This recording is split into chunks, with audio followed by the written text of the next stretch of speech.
ओम सर्वस्वरूपे सर्वे सर्वशक्ति समन्विदेव विस्त्राहीनो दुर्गा देवी मन नमस्तुते।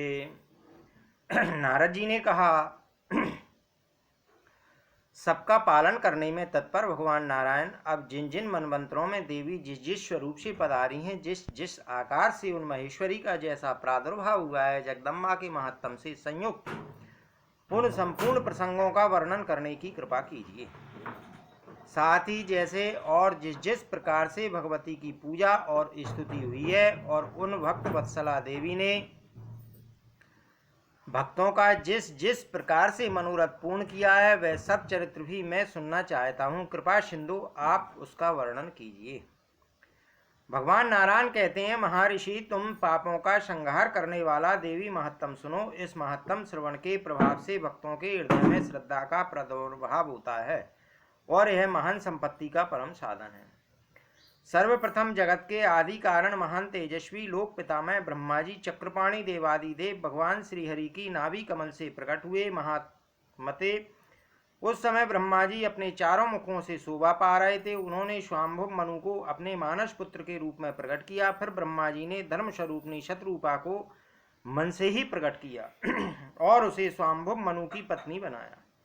तब मनुजी क्षीर सागर के परम पावन तट पर ही महान भाग फल प्रदान करने वाली देवी की आराधना करने लगे। महाराज स्वाम्भुव मनु ने देवी की पुण्यमयी मूर्ति बनाकर उसकी पूजा की। उन्होंने एकांत में रहकर देवी का स्मरण करते हुए उनके वाग्भव मंत्र का जप आरंभ किया। वे निराहार रहते थे, इंद्रियां उनके वश में थीं, वे व्रत और नियम का पालन करते थे। तदंतर वे पृथ्वी पर एक पग से खड़े होकर निरंतर तपस्या करते रहे।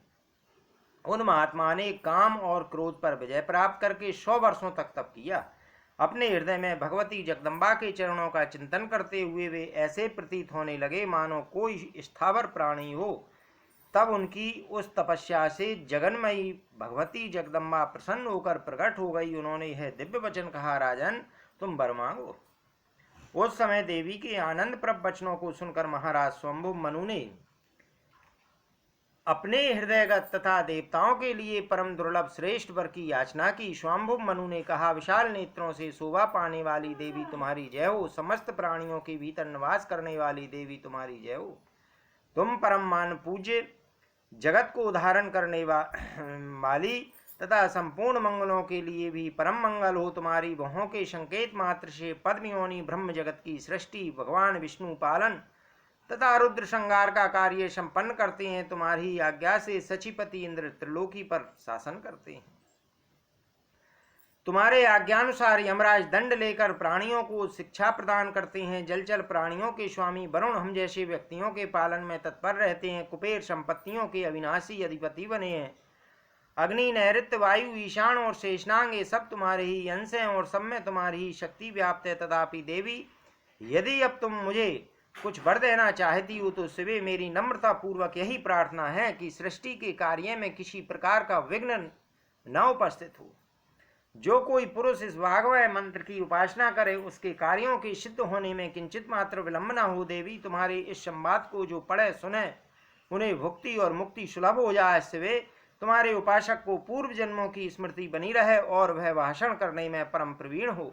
उसे ज्ञान सिद्धि और कर्मयोग की सिद्धि भी प्राप्त हो जाए तथा पुत्र पौत्र और समृद्धि से तुम्हारा उपासक सदा संपन्न रहे, यही मेरी प्रार्थना है।